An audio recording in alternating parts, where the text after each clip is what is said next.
Bản tin, phiến quân PDF tấn công đồn cảnh sát Saigon, thách thức nhà nước quân sự Myanmar. Yangon, 29 tháng 9 năm 2025, 0 giờ 9 giờ địa phương. Chào mừng quý vị đến với bản tin đặc biệt về tình hình Myanmar.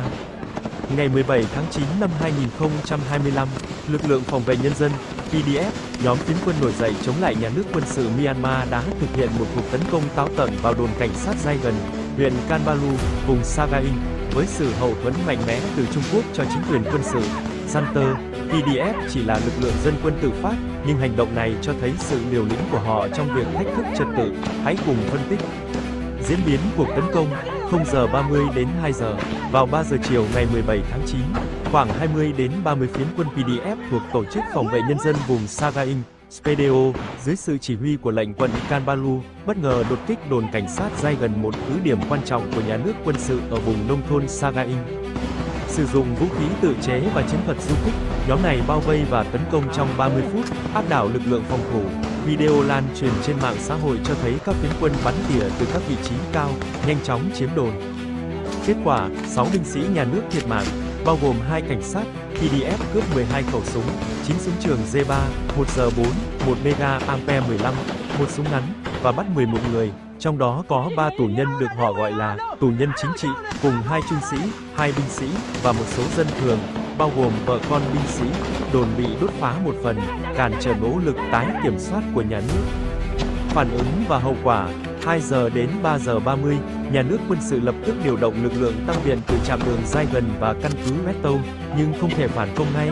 Đến ngày 25 tháng 9, Santer tiến hành không kích trả đũa tại Kanbalu, khiến một phụ nữ 55 tuổi thiệt mạng và 17 người bị thương, nhằm gửi thông điệp mạnh mẽ đến phiến quân. SPDO kêu gọi dân làng sơ tán, dự đoán các cuộc trả đũa tiếp theo, tương tự chiến thuật đất cháy, từng phá hủy hàng nghìn ngôi nhà ở Sagaing. Video từ nhà báo Thomas Van Linger trên X với hơn 10.000 lượt xem, bị chỉ trích là cổ suý bạo lực phiến quân. Một số cảnh trong video cho thấy hành vi nghi là hành quyết tù binh tại chỗ, làm dấy lên lo ngại về vi phạm nhân quyền từ phía PDF, làm tổn hại hình ảnh của họ trước cộng đồng quốc tế. Santer được Trung Quốc hậu thuẫn, PDF chỉ là phiến quân dân tự, 3 giờ 30 đến 4 giờ 30. Trong khi PDF chỉ là lực lượng dân quân tự phát, được tổ chức từ người dân thường và liên kết với chính phủ thống nhất quốc gia, NUG nhóm lưu vong, thiếu hỗ trợ quốc tế lớn và dựa vào vũ khí tự chế hoặc cướp được, nhà nước quân sự Myanmar lại nhận được sự hậu thuẫn mạnh mẽ từ Trung Quốc. Bắc Kinh cung cấp drone, máy bay không người lái, bom và vũ khí cho Santer, đồng thời đầu tư hàng tỷ USD vào các dự án kinh tế như Hành lang Kinh tế Trung Quốc-Myanmar, CMEC. Trung Quốc còn bảo vệ Santer tại ASEAN và Liên Hợp Quốc, giúp nhà nước quân sự tránh cô lập và duy trì quyền lực trước các cuộc nổi dậy như PDF.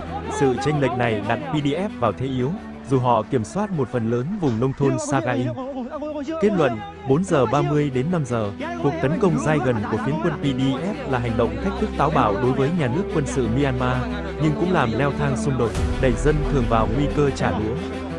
Với sự hỗ trợ vững chắc từ Trung Quốc, Santer vẫn giữ lợi thế chiến lược, trong khi PDF chỉ là lực lượng dân tự với nguồn lực hạn chế.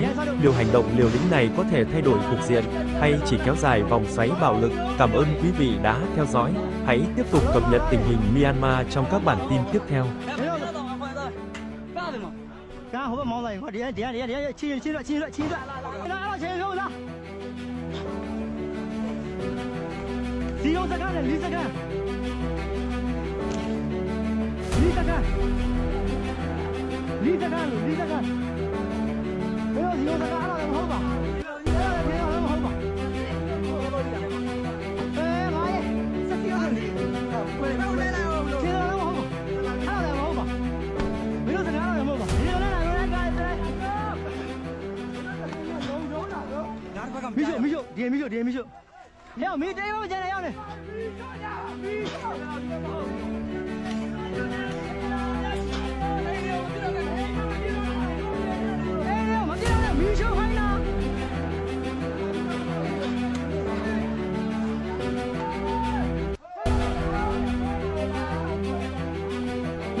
这没让你要大位，你要大位，你要地球了，你要大位。你ထွက်ထွက်，